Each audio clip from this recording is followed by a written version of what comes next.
Kevin Spacey est jugé à Londres depuis la fin du mois de juin 2023. Le lundi 17 juillet, Elton John a été appelé à témoigner par vidéoconférence. Accusé d'agression sexuelle, Kevin Spacey est jugé à Londres, en Angleterre, depuis la fin du mois de juin 2023. Le comédien de 63 ans a plaidé non coupable de ces 12 charges qui auraient pris place entre 2001 et 2013, notamment à l'époque où il était le directeur du théâtre Old Vic. Un homme l'accuse, notamment, d'avoir eu un comportement extrêmement déplacé alors qu'il le conduisait en voiture à un gala de charité, au début des années 2000, en faveur de la fondation Elton John. Est pourquoi le chanteur est intervenu, en tant que témoin de la défense, lors du procès le lundi 17 juillet 2023 par visioconférence.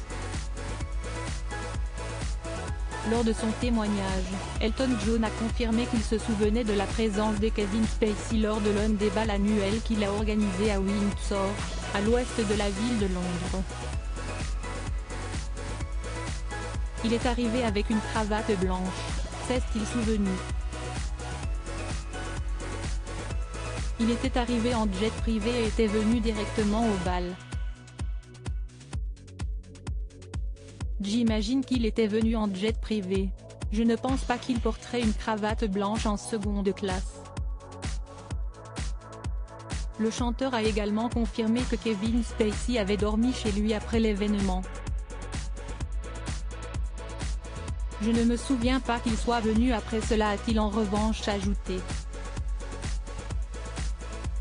Le conducteur avait expliqué, lors de son interrogatoire, que Kevin Spacey l'avait saisi très fort au niveau des parties intimes. J'ai failli faire une sortie de route, ajoutait-il. L'accusé assurait, de son côté, qu'il s'agissait d'un geste doux, romantique, niant tout comportement violent, agressif ou douloureux.